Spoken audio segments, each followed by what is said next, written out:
For we wrestle not against flesh and blood. You may see your brother attacking you, people gossiping, people fighting, and then say these people are wicked. No, the people are enslaved to a prince of wickedness. And if you want to fight the people, you will waste your destiny, because they are slaves. They can't do otherwise. So what you do is to rise higher. Is to go higher than the influence of that spirit.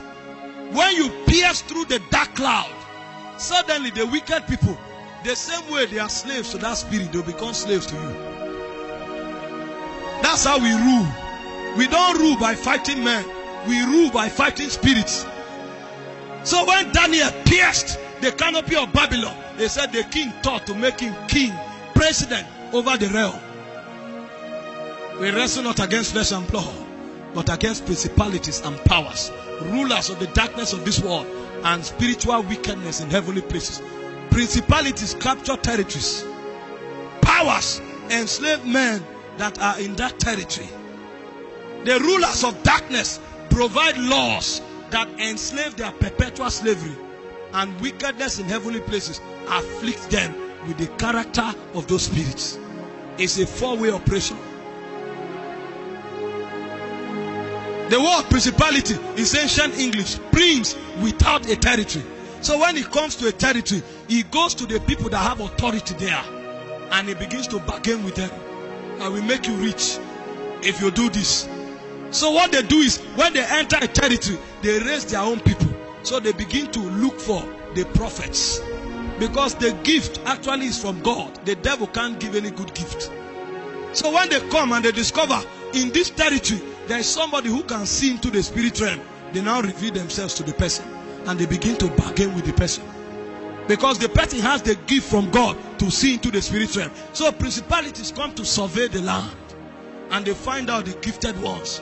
So when they find them, they bargain with them, and they make them witches, wizards, sorcerers, warlocks, and sages.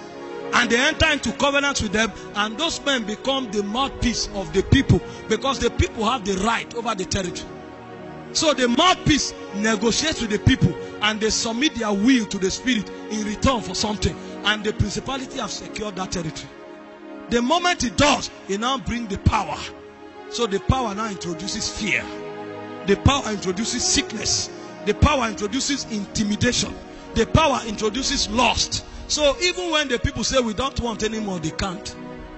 Because the principality have taken the legal right over that jurisdiction. So he now brings his brother the power, and he provides rulership over them. And in order to secure them beyond the people that make the covenant, he brings the rulers of darkness. Because if we make covenant, by the time all of us die, our children will come. By what means will they continue with the covenant? That's what the rulers come to do. They provide laws. So they now say at the end of every month, go and do this, go and do this. So those laws create patterns. Those patterns now implicate generations unborn.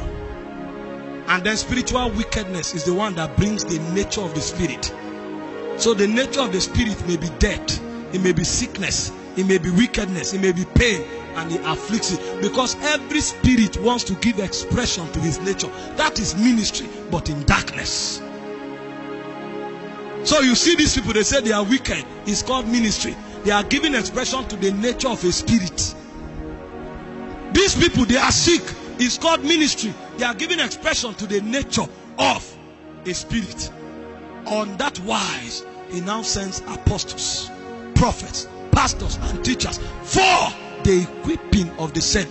First, to declare rebellion against those spirits, and to give them the wisdom that is required to walk against the protocol that the spirit are put in motion, so they will walk in liberty. And suddenly a generation of accursed people become a blessed generation, because he sent men that taught them the ways of God. That was what happened to Israel in Egypt. They were in captivity for 430 years until a prophet came. And the first thing he did was to fight the gods of Egypt. In Exodus chapter 12 verse 12, it said, tonight I will pass through Egypt, and I will judge the gods of Egypt. The moment the gods of Egypt were judged, Pharaoh let them go.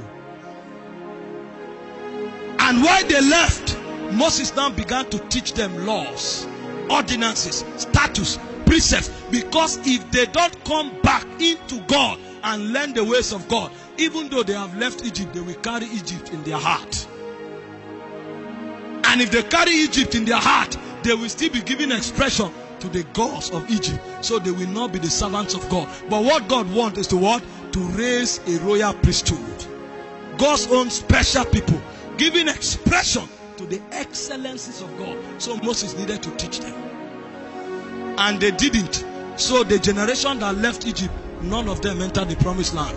Because if they enter the promised land, they will still be servants of the gods of Egypt. Only Joshua and Caleb made it.